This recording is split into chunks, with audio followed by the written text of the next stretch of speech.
Hello everyone, welcome to our YouTube channel the Kalakar classes. आपसे student का एक बार और फिर से स्वागत करता हूं द कलाकार क्लासेस में।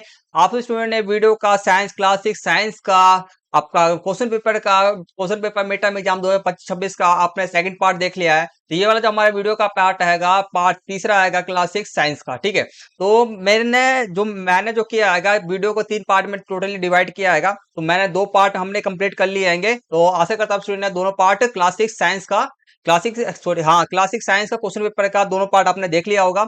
ये वीडियो का तीसरा पार्ट है, जिसके अंदर हम 11 से लेकर के 15 तक जो हमारे लास्ट वाले क्वेश्चन 4 और 5 नंबर वाले हमारे क्वेश्चन कुछ छूट गए थे, उनको हम आज के इस वाली वीडियो के अंदर में कंप्लीट करेंगे। ठीक है, तो आपसे स्टूडेंट जानते हो, आपसे स्टूडेंट का 17 तारीख को आपका एग्जाम होने वाला है क्लासिक साइंस का।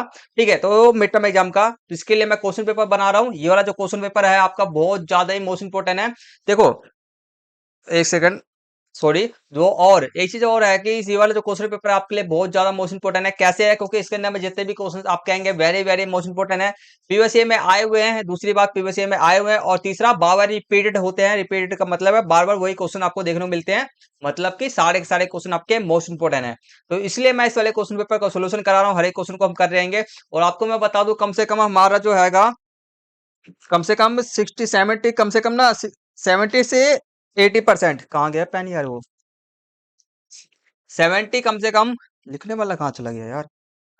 70 से लेकर के, एक सेकंड रुकते हैं, 70 से लेकर के कम से कम 80% आपका सिर्फ और सिर्फ इसी से आएगा।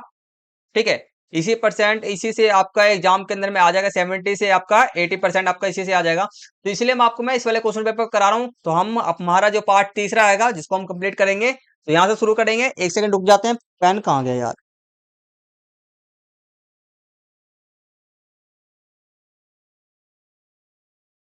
पेन कहाँ चला गया यार?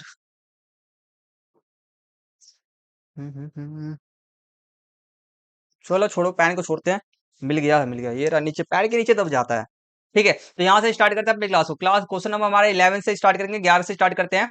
ठीक है, तो हमारे को इसमें बोला जा रहा है क्वेश्चन नंबर 11 के अंदर में आपका एक दो है, में से किसी एक का उत्तर देना है। मतलब कि मतलब कि क्वेश्चन कुल मिलाकर के एक है, और ये आपका दूसरा है, मतलब कि अथवा वाला भी है, मतलब कि एक ही क्वेश्चन के अंदर में दो दो क्वेश्चन पूछे गए और दोनों में से आपको एक करना है। ठीक है, तो चलो करते हैं। पहले हम फर्स्ट वाला करते हैं।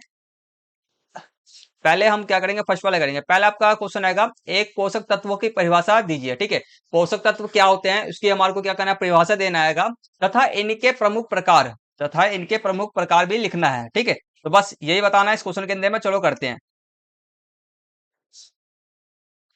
ठीक है, तो पहले हम देखते हैं पोषक तत्व का परिभाषा क्या होता है। ठीक है, पोषक तत्व वह तत्व है जिनके द्वारा हमारे शरीर का विकास होता है। ठीक है, हमारा स्वास्थ्य और हम रोगों से मुक्त रहते हैं, उन्हें हम क्या कहते हैं, पोषक तत्व कहते हैं। क्या होता है पोषक तत्व किसे कहते हैं, फिर से सुन लो। वह तत्व जिनके द्वारा हमारे शरीर का क्या होता है, विकास होता है, ग्रोथ होता है। ठीक है, और आप बोल सकते हो वृद्धि भी बोल सकते हो एक तरह से। तो और ठीक है, इसमें कोमा है, कोमा हमारा, ठीक है, हमारा स्वास्थ्य। ठीक है, हम हमारा स्वास्थ्य, ये क्या होता है, हम स्वस्थ, यहाँ पे ये होना चाहिए, हम स्वस्थ और हम रोगों से मुक्त रहते हैं, उन्हें हम क्या कहते हैं, पोषक तत्व कहते हैं। बस इतना लिखना आएगा।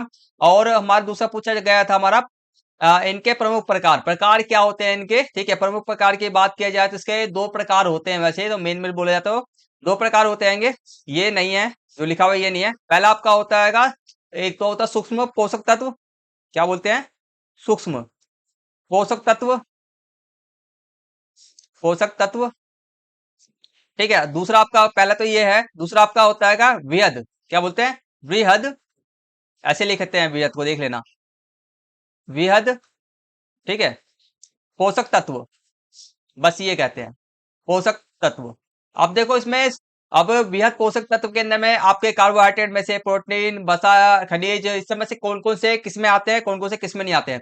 तो वृहद वाले में सुन लो, आपको सिर्फ और सिर्फ प्रकार लिखना था बस। तो यहाँ तक हमारा आंसर कंप्लीट हो जाता है। बट आपको मैं थोड़ा सा एक्स्ट्रा बता देता हूँ, वृहद के अंदर में आपको कौन कौन से आते हैं, जैसे कि जैसे कि मैं आपको बताता हूँ, जैसे कि आपको कार्बोहाइड्रेट, प्रोटीन, वसा, ये सब आपको याद नहीं होता, तो आपको मैं एक ट्रिक बताता हूँ जिससे कि आपको आसानी से याद हो जाएगा। आपके पास में एक हाथ के अंदर आपके कितने उंगली है, 5 उंगली है। ठीक है, तो हमारे पहले सुनना, वृहद पोषक तत्व के बारे में बताता हूं मैं। ठीक है, जैसे कि ये वृहद पोषक तत्व वह तत्व होता है जिनका हमारे शरीर में बहुत ज्यादा मात्रा में जरूरत होता है। क्या होता है, जिनका हमारे शरीर में बहुत ज्यादा जरूरत होता है। ठीक है, तो सबसे पहले कार्बोहाइड्रेट। ठीक है, दूसरे पे आ जाए प्रोटीन, और तीसरे पे आपका वसा।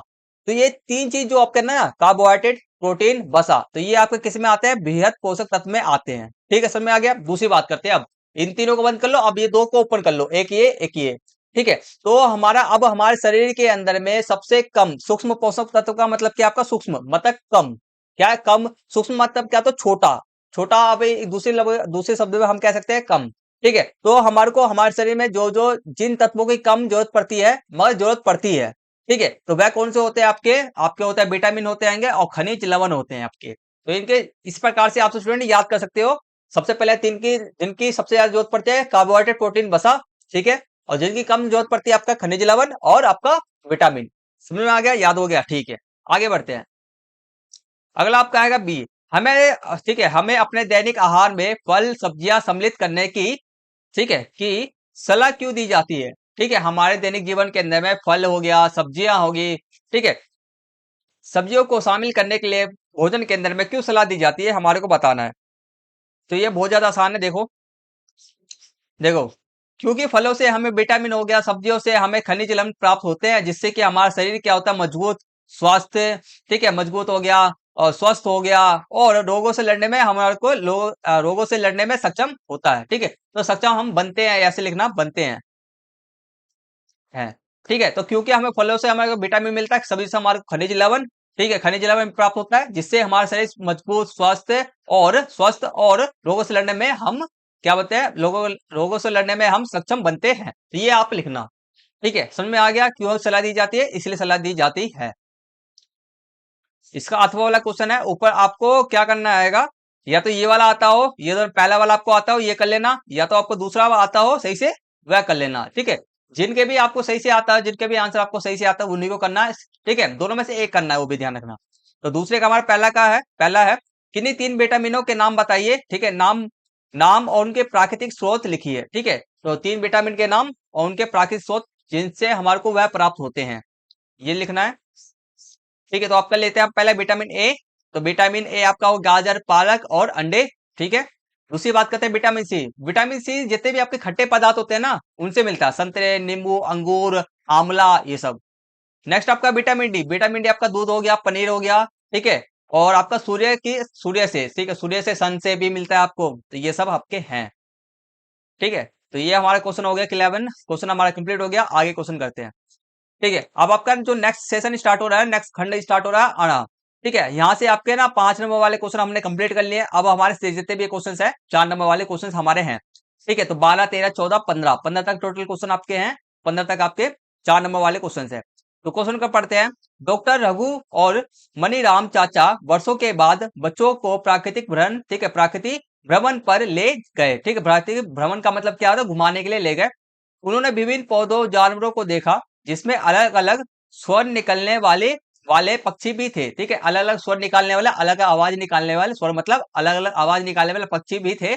छात्रों ने पौधों की तना, पत्तियां, बीज आदि के आधार पर विभिन्न विशेषताएं देखी। तो वहां पर क्या करा छात्रों ने, पौधों की तना, पत्ती, बीज के आधार पर उन्होंने क्या करा, विशेषताओं को देखा। ठीक है, तो पहला क्वेश्चन आपसे पूछा जा रहा है, पौधों को उनकी ऊंचाई और तने के प्रकार, ठीक है, प्रकार के आधार पर किन्हीं दो दो समूहों में वर्गीकृत कीजिए। ठीक है, तो पौधों को हमारे को उनकी ऊंचाई हो गया, और तने के प्रकार के आधार पर हमारे को ना 2 वर्गों में हमारे को विभाजित करना है। ठीक है, तो चलो करते हैं।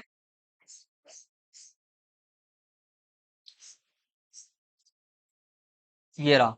तो ये जो मेन मैंने आपको ये वहां पे बोला क्या जा रहा है, हमारे को 2 समूह में वर्गीकृत कीजिए। हम 3 समूह में वर्गीकृत करेंगे। ठीक है, हम क्या लिखेंगे, 3 समूह, ऐसे तो 2 समूह तो बोला गया है, तो हम 2 ही समूह लिख देना बस। पता है क्या क्या लिख देना, एक ही अपना, आप एक तो शाख लिख देना आप, और एक वृक्ष लिख देना। क्या लिख देना, एक शाख लिख देना, एक वृक्ष लिख देना, दो। क्योंकि क्वेश्चन में वहां से 2 पूछा जा रहा है, 2 लिख देना। बाकी कितने प्रकार के मेन जो प्रकार होते हैं आपके, 3 प्रकार के होते हैं टोटल। ठीक है, तो तीनों का मतलब मैं समझा देता हूँ, कोई भी 2 याद कर लेना। ठीक है, दो दो में आपका वृक्ष वाला तो होना ही चाहिए। ठीक है, वृक्ष वाला कंपलसरी है, और इन दोनों में से कोई सा भी आपकी मर्जी है, लिख लेना। ठीक है, पहले बात करते हैं साग। साग का मतलब क्या होता है, जैसे कि साग मतलब कि छोटे छोटे घास, साग बोल सकते हो, या बोल सकते हो आप घास। क्या होता है हमारा, घास भी बोल सकते हो। ठीक है, तो उसमें बात करते हैं साग की, बात करते हैं, ये छोटे छोटे पौधे होते हैं, जिनका तना क्या होता है, कोमल और हरा और कमजोर होता है। ठीक है, क्या रहता है, हमारे को उनकी ऊंचाई और तने के आधार के प्रकार पे हमारे को आधार करना है। ठीक है, तो साग पहले ये चीज हो गया। दूसरा बात करते हैं झाड़ियां। ये मध्यम आकार के पौधे होते हैं। क्या होते हैं? मध्यम आकार मतलब कि मीडियम आकार के, ठीक है, जिनमें कई, ठीक है, जिनमें कई कठोर और पतले तने होते हैं जो आधार के पास से निकलते हैं, जो आधार के पास से निकलते हैं। आधार के पास से मतलब कि जैसे कि आपका ये जो मिट्टी है, तो मिट्टी क्या हो गया इसका? ये आधार हो गया, यहाँ से मिट्टी से निकलते हैं, सभी के सभी तो मिट्टी से ही निकलते हैं वैसे। और आधार की बात की जाए तो जैसे कि मान के चलो, एक आप बोल भी सकते हो ना, हल्का सा पौधा उग गया हैगा और उसके ऊपर से क्या निकल रहा है? तना सब निकल रहा है, पत्ती सब निकल रहा है, ये सब भी बोल सकते हो। तो बस ये ध्यान रखना। अगला बात करते हैं, हमारे जो है नेक्स्ट है वृक्ष। वृक्ष तो जानते हो आप, ये लंबे और बड़े पौधे होते हैं, ठीक है, जिनका एक मोटा कठोर मजबूत तना होता है। ठीक है, तो कोई भी दो याद करके, एक इन दोनों में से कोई सा भी, ठीक है, कोई सा भी, और एक तो ये कंपलसरी है। नेक्स्ट क्वेश्चन करते हैं। नेक्स्ट क्वेश्चन हमारा जो हैगा सी, देखो 4 नंबर वाला क्वेश्चन हमारा हैगा, तो सी या डी में से, ठीक है, हमारा सी या डी में से, दोनों में से हमारे को ए, या तो इसका आंसर दे देना या तो इसका आंसर दे देना। ठीक है, समझ में आ गया? तो हम तो दोनों का ही आंसर जानेंगे, ठीक है, क्योंकि हमारे को अधिक से अधिक क्वेश्चन की प्रैक्टिस करना, ताकि हमारा एक भी क्वेश्चन ना छूटे एग्जाम के अंदर में, और हमारा 60 में से 60 मार्क्स पूरे आ जाए, इसलिए। तो बात करते हैं हमारा आरोही लता की परिभाषा, और ये है विसर्पी लता से कैसे भिन्न है, ये हमारे को बताना है। ठीक है, तो चलो करते हैं। देखो, पहले हम बात करते हैं, एक सेकंड रुक जाना, भी आम क्या आ गया? ठीक है, तो ये रहा। देखो, आरोही लता की परिभाषा और ये विसर्पी लता से कैसे भिन्न है, इसका करते हैं। दोनों में से, ठीक है, दोनों में मुख्य अंतर यह है कि विसर्पी लताएं कमजोर तने वाले होने के कारण जमीन पर फैलते हैं। ठीक है, जो विसर्पी क्या होता है, उनके क्या होता है, कमजोर लता होता है, सॉरी, कमजोर तने वाले होते हैं, जिसके कारण वह कमबीज, जिसके कारण वह जमीन पे ही फैल जाते हैं। ठीक है, और सीधे खड़े नहीं हो सकते। ठीक है, जबकि आरोही लताएं आपके किसी सहारे से ऊपर की ओर चढ़ते हैं। ठीक है, तो मतलब कि ऊपर की ओर वह बढ़ सकते हैं। ठीक है, बस दोनों में अंतर यही, आरोही लताएं ऊपर की ओर बढ़ सकते हैं और विसर्पी लताएं जमीन पे ही वह फैल जाते हैं। तो ये है मेन चीज। ठीक है, तो ये है मेन चीज। आगे बात करते हैं, नेक्स्ट क्वेश्चन करते हैं। एक सेकंड रुक जाना थोड़ा सा। हेलो। हेलो। हाँ।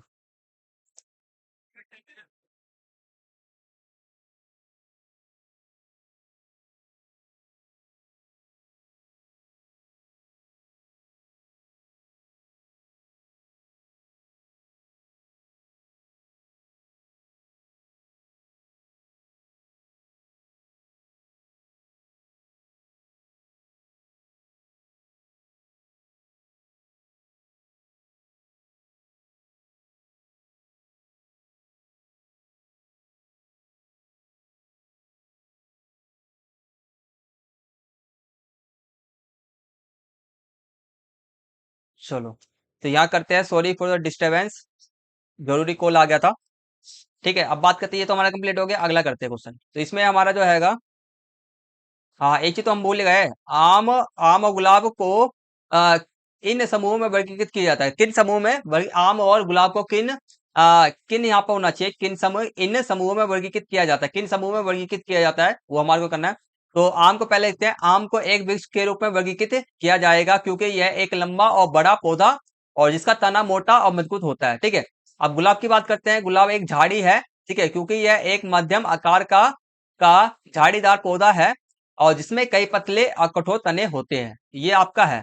तो आपको, आशा करता हूँ स्टूडेंट को हर एक क्वेश्चन समझ में आ रहा होगा, हर एक क्वेश्चन का क्वेश्चन समझ में आ रहा होगा, हर एक क्वेश्चन का आंसर आपको बहुत बढ़िया तरीके से समझ में आ रहा होगा। किसी भी प्रकार का कोई भी दिक्कत परेशानी कुछ भी हो तो कमेंट्स कर देना, आपको मैं सारे डाउट्स को क्लियर कर दूंगा। ठीक है, और अब एक चीज मैं बताना चाहता हूँ, हर एक क्वेश्चन का आंसर मैंने इस भाषा में, मतलब कि आसान, सरल से सरल, आसान से आसान भाषा में लिखा है, ताकि इसके अंदर आप सब लोग देख भी रहोगे, कोई से भी मैंने हार्ड जो डिफिकल्ट वर्ड होता है उसको मैंने यूज नहीं किया, सिंपल सिंपल वर्ड का, शब्द का यूज किया, जिससे कि आपको बहुत बड़े तरीके से समझ में आ जाएगा। ठीक है, ताकि आपको कोई दिक्कत परेशानी ना हो। अगला क्वेश्चन करते हैं, ये हमारा बी भी हो गया, डी का करते हैं। ठीक है, तो सी या डी में से दोनों में से एक करना था, तो देखते हैं। तुलसी और साधारण घास के तने पत्तियों की व्यवस्था की तुलना कीजिए। ठीक है, साधारण घास और तुलसी, तो ये तो आसानी हो गया। तुलसी की बात करते हैं, तुलसी का तना मजबूत और सीधा, ठीक है, सीधा होता है। इसकी बात करें, साधारण घास का तना कमजोर और सीधा नहीं होता है घास के अंदर में। ठीक है, अब बात करते हैं तुलसी की पत्तियां विपरीत क्रम में लगे होते हैं और घास की पत्तियां समांतर क्रम में लगे होते हैं। अब ये तुलसी की जो पत्तियां क्या होते हैं, जैसे कि हमारा तना है, तना का मतलब कि पत्ती का एक तो इस साइड पत्तियां होती है, एक इस साइड पत्तियां होती है। ठीक है, समझ में आ गया? तो ये चीज लिखा गया है। बात करते हैं घास की, और ये सब जो घास की पत्तियां समांतर क्रम में लगे होते हैं। जैसे घास हमारे जो उगता है ना, मान लो, तो ये जितनी भी इसके पत्तियां होते हैं ना, ऐसे वैसे में ही उगते हैं। ठीक है, इसके साथ में जुड़ करके ऐसे ऐसे में रुकते हैं। तो ये क्या होता है ना, एक दूसरे के क्या रहते हैं, समांतर रहते हैं, एक दूसरे के क्या रहते हैं, समांतर रहते हैं। ठीक है, समांतर रहने का मतलब कि एक दूसरे, ये वाला पत्ती, ये तना है, तना से इधर में मान के चलो पत्तियां क्या है आपका, पत्तियां, इसका जो पत्ती क्या हो गया, मतलब कि दोनों की दूरी क्या समान है। ठीक है, समांतर है, बस इतना ध्यान रखना। अगला करते हैं हमारा। ठीक है, समांतर का मतलब ये, जैसे कि आपने समांतर रेखा पढ़ा होगा, एक रेखा खींच दिया, इसकी समांतर ही मतलब कि समांतर एक रेखा खींच दिया। ठीक है, तो समांतर का मतलब क्या है, इन दोनों के बीच की दूरी क्या समान है, तो इसकी पत्तियां क्या रहती है कि साधारण घास की पत्तियां समांतर में होती हैंगी, मतलब कि समांतर घास है ये। ऐसे मतलब कि हरे घास, घास कैसे होते हैं, एक दूसरे पत्ते कैसे थे, सभी के सब एक तरह से जमीन से जुड़े लगे पड़े रहते हैं, ऐसे ऐसे में रहते हैं सब के सब। और कुछ कुछ को आते हैं, होते हैं एक ही घास से दूसरे घास में उग जाते हैं, तो ऐसे भी होते हैं। तो ये सब है। नेक्स्ट क्वेश्चन करते हैं। एक सेकंड रुक जाना। ओके, नेक्स्ट क्वेश्चन आपका 13 है।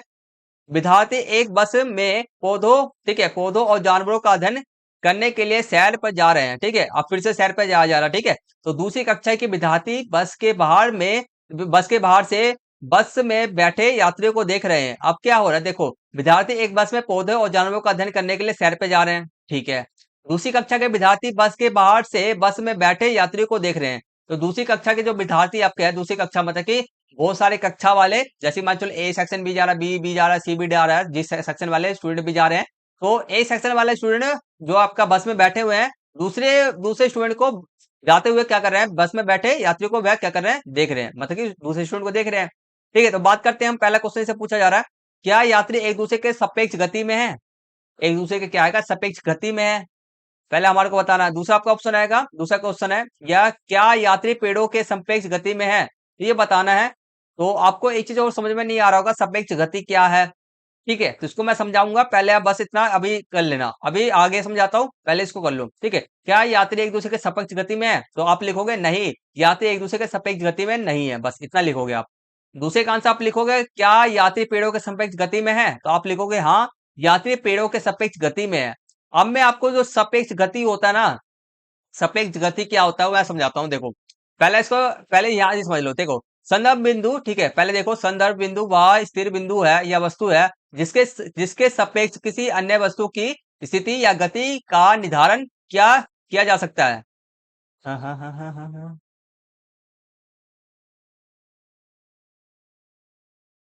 ठीक है, अब देखो, सापेक्ष गति का मतलब क्या होता है, पहले समझना।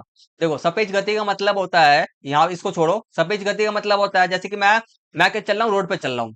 ठीक है, ये मान के चलो मेरा रोड है, रोड के साइड में मान के चलो मेरे क्या है, बड़े बड़े पेड़ सब हैं। ठीक है, और पेड़ सब क्या आपके स्थिर है, क्या है, स्थिर है, पेड़ तो हिलते डुलते तो नहीं है ना। ठीक है, बस हवा चलने पर उनके पत्ते वत्ते हिल जाता, बाकी तो एक जगह पे फिक्स रहते हैंगे। ठीक है, अब हमारा क्या हो रहा, हमारा बस चल रहा है यहाँ से, क्या चल रहा है, मेरा बस चल रहा है। तो ये मान के चलो ना, ये छोड़ो, अभी एक ही बस लेते हैं। तो ये मेरा बस चल रहा है ना, तो बस चल रहा है तो क्या कर रहेगा, बस में बैठे स्टूडेंट क्या आएंगे, बस में बैठे स्टूडेंट पेड़ सबको देखते हुए चल रहे हैं। ठीक है, तो अब सापेक्ष गति का मतलब क्या है आपका, सापेक्ष गति का मतलब होता है कि कोई भी व्यक्ति है, ठीक है, कार हो, गाड़ी के अंदर बैठा हो, ठीक है, वो क्या करता है, अपने क्या हो रहा है ना उससे। ठीक है, तो ये क्या करता है, पेड़ों को देखते हुए चलता है। ठीक है, तो इससे इससे जो गति बनता है, इससे जो गति बनता है उसको हम क्या कहते हैं, सापेक्ष गति कहते हैं। क्या कहते हैं, सापेक्ष गति कहते हैं। या सापेक्ष गति मतलब क्या है, क्या पेड़ पौधे हैं, रोड की साइड में क्या है आपका, फिर से समझो, पेड़ की साइड में क्या है आपका, पेड़ पौधे सब है। ठीक है, तो हमारा गाड़ी चल रहा है। ठीक है, गाड़ी चल रहा है, तो हमारा किसके, ये ठीक है, तो या ठीक है, तो क्या हो रहा है, हमारा यहाँ पर पेड़ क्या मेरा स्थिर है, पेड़ क्या रहना चाहिए, मैं स्थिर रहना चाहिए, और हम क्या करना होना चाहिए, हम गति करते होना चाहिए। ठीक है, जब आप इतना लिखोगे आंसर के अंदर में, ठीक है, हमारे पेड़, हम क्या आएगा, लिखेंगे हम ऐसे लिखेंगे। ठीक है, जैसे कि हम ऐसे लिखेंगे, हम क्या करें, हमारा ठीक है, हम ऐसे लिखेंगे, हम बस के अंदर में, ठीक है, हम बस में यात्रा कर रहे हैं। ठीक है, बस में यात्रा कर रहे हैं, और हमारा क्या, पेड़ साइड से, हम पेड़ से गुजर रहे हैं। ठीक है, हमारा जो, और हम बस में यात्रा कर, ठीक है, कर रहे, ठीक है, रहे हैं, और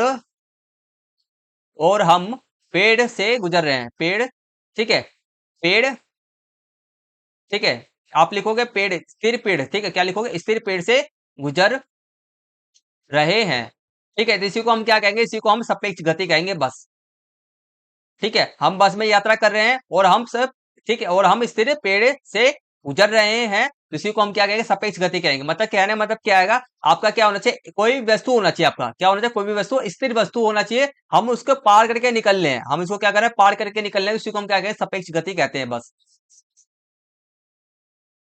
ठीक है, अगला क्वेश्चन करते हैं। ठीक है, अब बात करते हैं तीसरा, गति निर्धारण करने में संदर्भ बिंदु का महत्व क्या है, ठीक है, गति का निर्धारण करने में संदर्भ बिंदु का महत्व क्या होता है, ये संदर्भ बिंदु क्या है पहले समझ लो, ठीक है, संदर्भ बिंदु वह स्थिर बिंदु है या वस्तु है, ठीक है, जिसके, ठीक है, जिसके सापेक्ष किसी अन्य वस्तु की स्थिति या गति का निर्धारण किया जाता है।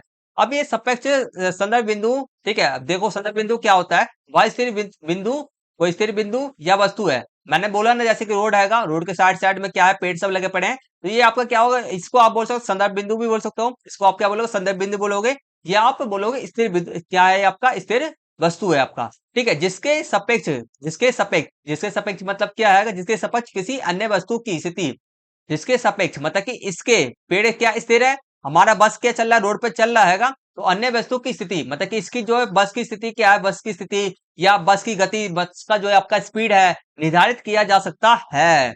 समझ में आया कुछ, ठीक है, तो इसकी ये आएगा संदर्भ बिंदु, इसको कहते हैं।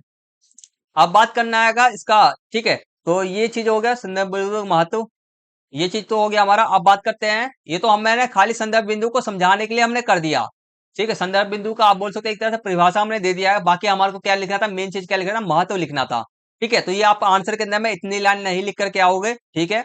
बात करते हैं अब गति, ठीक है, गति को परिभाषित करने के लिए संदर्भ बिंदु का बहुत महत्व है, क्योंकि किसी वस्तु की गति को तभी परिभाषित मतलब कि निकाला जा सकता, परिभाषित मतलब या परिभाषित लिख दो, या आप निकाला जा, या दूसरी शब्द में बोला जाए, आप निकाल सकते हो, वस्तु की गति को निकाल सकते हो, ठीक है, परिभाषित किया जा सकता है जब उसकी स्थिति किसी स्थिर बिंदु के सापेक्ष बदल रही हो, ठीक है। तो बस अब ये क्या होता है, संदर्भ बिंदु का मेन फोकस, मेन महत्व ये होता है कि संदर्भ बिंदु से हम ये निकाल सकते हैं कि कोई भी वस्तु कितना स्पीड में चल रहा है, संदर्भ बिंदु के द्वारा हम क्या निकाल सकते हैं, किसी भी वस्तु की गति स्पीड को हम निकाल सकते हैं, तो ये ही लिखा जा रहा है इसमें, ठीक है।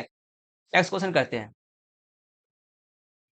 नेक्स्ट क्वेश्चन आपका आएगा, ये हो गया डी वाला करना है, सीधी सड़क पर चलती बस किस प्रकार की गति प्रदर्शित करती है, ठीक है, तो इसका सिंपल सा आंसर देखो, सीधी सड़क पर चलती बस सरल रेखीय गति प्रदर्शित करती है, और सरल रेखीय गति वह गति है जिसमें कोई वस्तु एक सीधी रेखा में चलती है, बस इतना ही आंसर लिखना था, ठीक है। तो सीधी सड़क पर चलती बस किस प्रकार की गति कर रहा है, आपका क्या है, सरल रेखीय गति कर रहा है, ठीक है, और परिभाषित की बात की जाए, सरल रेखीय गति कर रहा है, और सरल रेखीय गति वह गति है, और परिभाषा इसका यहां से लेकर के यहां तक है, रेखीय गति पहले ही इसका ऊपर का आंसर ये हो जाएगा, और फिर परिभाषा आपका होगा, सरल रेखीय गति वह गति है जिसमें कोई वस्तु एक सीधी रेखा में चलती है, बस।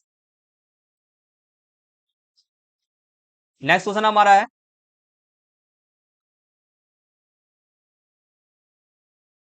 ठीक है, करते हैं। नेक्स्ट क्वेश्चन आपका है, गुलन की माँ ने पानी में चीनी, नमक, नींबू का रस मिलाया, ठीक है, और शिकंजी बनाई, ओके। गुलन ने, ठीक है, गुलन ने देखा कि चीनी और नमक पानी में गायब हो गए, क्या हो गया, पानी में गायब हो गए, गायब भी हो जाते हैं, सच्ची बात है, गायब हो जाते हैं। अब देखो हमारे से क्वेश्चन पूछा जा रहा है, चीनी और नमक पानी, ठीक है, ठीक है, चीनी और, ठीक है, चीनी और नमक पानी में क्यों गायब हो गए, पहली बात ये हमारे को पूछा जा रहा है क्वेश्चन, तो करते हैं चलो। देखो, क्योंकि वह पानी के अणुओं के बीच, आपका आंसर ये लिखोगे, क्योंकि वह पानी के अणुओं के बीच मौजूदा खाली जगह में चले जाते हैं, ठीक है, आप ये लिखोगे, क्योंकि वह पानी के जो अणु होते हैं ना, मतलब कि बोल सकते हो पानी के छोटे छोटे कण भी आपसे लोग बोल सकते हो, के बीच मौजूदा खाली जगह। अब पानी के जो अणु होता है, या पानी के अंदर आपसे लोग बोल सकते हो, पानी के अंदर में क्या होता है, छोटे छोटे आपके छोटे छोटे जगह होता है, ठीक है, ठीक है, क्या होता है, जगह होता है, पानी के अंदर में जगह होता है, ठीक है, पानी के अणु के बीच में मौजूदा खाली जगह में वह चले जाते हैं, इतना सा आंसर लिखोगे आप। नेक्स्ट क्वेश्चन इसका आएगा, इसमें हमें चीनी और नमक की विलेयता के बारे में क्या जानकारी मिलता है। अब इसमें क्या है, हमारा चीनी, सॉरी, इससे हमें चीनी और नमक की विलेयता, विलेयता का मतलब क्या होता है, घुलना, क्या मतलब पता हो क्या मतलब होता है विलेयता का मतलब, घुलना, क्या होता है, घुलना, घुलने के बारे में हमें क्या जानकारी मिलता है? ठीक है, तो इसका आंसर है आपका है विलेयता किसी पदार्थ की वह क्षमता है जिसके कारण वह किसी विलायक में घुल जाता है। ठीक है, विलेयता किसे कहते हैं हम? विलेयता, ठीक है, किसी पदार्थ का वह क्षमता होता है, ठीक है, वह ताकत होता है, या आप वह गुण भी, या तो आप लिख सकते हो क्षमता लिख सकते हो, या आप गुण भी लिख सकते हो। ठीक है, गुण, ठीक है, गुण है, ठीक है, क्षमता है जिसके कारण वह किसी भी विलायक, विलायक मतलब क्या? पानी, यहाँ पर क्या है आपका? पानी है। पानी के अंदर में क्या घुल गया आपका? नमक और आपका नमक चीनी, ठीक है, तो घुल जाता है। चूंकि चीनी और नमक पानी में घुल जाते हैं इसलिए वह पानी में विलेय पदार्थ हैं, तो ये आप ये इतना लिखोगे। अगला क्वेश्चन करते हैं। अगला क्वेश्चन में से हमारा सी या डी में से फिर से हमारे दोनों में से कोई सा एक आंसर देना है। तो बात करते हैं क्या रेत भी पानी में ऐसा ही व्यवहार करेगा? और ठीक है, करेगी, करेगा, आप लिखो करेगा, क्यों या क्यों नहीं? ठीक है, देखो, तो रेत पानी में ऐसा व्यवहार नहीं करेगा क्योंकि यह एक आग घुलनशील पदार्थ होता है। क्या होता है हमारा? आग घुलनशील पदार्थ होता है। आग घुलनशील पदार्थ का मतलब नहीं घुलने वाला, ठीक है। और रेत के कण पानी के अणुओं द्वारा, ठीक है, अब और सुनो, रेत के कण पानी के अणुओं, ठीक है, अणुओं द्वारा तोड़े या अलग नहीं किए जाते। अब क्या होता है रेत के कण? क्या, जैसे कि हमारे जो ऊपर वाले में क्या था हमारा, हमने पानी में चीनी और हमारा नमक को मिलाया, तो पता है पानी क्या करता है ना, चीनी और नमक के कण को क्या करता है? तोड़ देता है। क्या कहता है? तोड़ देता है। बस अब इसमें यहाँ पर क्या होता है रेत का, अब इस वाले में, और रेत, जब हम रेत के अंदर में थे, पानी के अंदर में रेत को मिलाते हैं, तो पानी के जो कण होते हैं ना, ठीक है, तो वह रेत की कण को वह तोड़ नहीं पाते, या अलग, ठीक है, तोड़ते नहीं और अलग नहीं करते, ठीक है, नहीं किया जाते, नहीं कर जाते, इसलिए वह अलग दिखाई देते हैं। तो बस ये चीज लिखना है आपको। अथवा क्वेश्चन था आपका, अथवा वाला क्वेश्चन देख लो जरा। ठीक है, पानी में कोई, ठीक है, पानी में पाए जाने वाली कोई दो गैसों के नाम बताना है। ठीक है, पानी में पाए जाने वाले दो गैसों के नाम, आपको पता है पानी किस चीज से मिलकर बना होता है आपका? ऑक्सीजन और आपका हाइड्रोजन। अबे, पानी में पाए जाने वाले दो गैसों के नाम, H2O, ठीक है, H2, ठीक है, H2 होता है हाइड्रोजन गैस। क्या होता है हमारा? Hydrogen gas. ठीक है, हमारा ऑक्सीजन और हमारा H2, ठीक है, तो एक पानी कैसे बनता है हमारा? H2O से, ऐसे बनता है। ठीक है, बाकी इसको छोड़ो, दो गैस का नाम बता रहा है, ऑक्सीजन हो गया हमारा O2 और हाइड्रोजन हमारा हो गया H2। ठीक है, तो ये है। नेक्स्ट क्वेश्चन करते हैं। नेक्स्ट क्वेश्चन हमारा लास्ट क्वेश्चन आएगा, ये 15 क्वेश्चन है, इससे आगे हमारे क्वेश्चन से नहीं है, और हमारा ये क्वेश्चन पेपर हमारा कंप्लीट हो जाएगा। ठीक है, हमारे देश में नदियां, ठीक है, झरने और झीलें प्रचुर मात्रा में है, ठीक है, और ये सभी मीठे पानी के स्रोत हैं, पानी, मीठे पानी के स्रोत है, सही बात है, हमारे पीने योग्य पानी है। फिर भी हमें स्वच्छ, ठीक है, स्वच्छ जल की भारी कमी का सामना करना पड़ रहा है। ठीक है, सही बात है, क्योंकि जल लगातार प्रदूषित होता जा रहा है। ठीक है, हमारे कुछ कारण ऐसे होते हैं, कुछ फैक्ट्रीज के कारण होते हैं, कुछ सरकार के भी कारण होते हैं, जिसके कारण क्या होता है, हमारा जल क्या होता है? प्रदूषित होता है। ठीक है, तो हमारा पहला का ऑप्शन आएगा, पहला का हमारा कौन सा देना आएगा? जल प्रदूषण क्या है? दूसरा हमारा आएगा जल प्रदूषण उत्पन्न करने वाली कोई दो मानवीय गतिविधि हमारे को लिखना है। ठीक है, चलो करते हैं। पहले जल प्रदूषण, नदियां, झीलें, समुद्र में प्रदूषकों, ठीक है, प्रदूषकों के मिलने से जल की गुणवत्ता में कमी आना, इसे हम क्या कहते हैं? जल प्रदूषण कहते हैं। क्या होता है हमारा? फिर से सुनो, नदियां, झीलें, समुद्र में प्रदूषकों के मिलने, ठीक है, प्रदूषकों मतलब कि कुछ भी ऐसे पदार्थ, आप क्या लिख सकते हो? प्रदूषकों, प्रदूषक मतलब क्या है? पदार्थ सब है, कुछ ऐसी चीजें हैं जो क्या हो जाता है हमारा नदी झीले में मिल जाता है, के मिलने से जल की गुणवत्ता, जल की गुणवत्ता मतलब कि जो पीने योग्य पानी होता है उसकी गुणवत्ता, क्वालिटी, ठीक है, में कमी आना, ठीक है, इसे हम जल प्रदूषण कहते हैं। ठीक है, अगला हैगा हमारा जल प्रदूषण के उत्पन्न करने वाले दो मानवीय गतिविधि हमारे को लिखना है। तो पहला आप लिख सकते हो दो, तो देखो इसमें मैंने तीन लिख रखे आएंगे, कोई भी आप दो याद कर लेना, क्योंकि हमारे को दो बोला गया तो दो ही लिखेंगे, तीन हम नहीं लिखेंगे, हमारे को एक्स्ट्रा लिखने के नंबर नहीं मिलेंगे, इसलिए हम एक्स्ट्रा नहीं लिखेंगे। ठीक है, तो पहला आपका है उद्योगों से निकलने वाले रासायनिक अपशिष्ट को जल में डालना, ठीक है, जाने देना, ये आपका जल प्रदूषण का कारण है। दूसरा आपका है कृषि के कीटनाशक आपका उर्वरक को, ठीक है, उर्वरक को जल में जाने देने से, ठीक है, जाने देने से जल भी क्या होता है? प्रदूषित होता है। ओके, जल प्रदूषण होता है।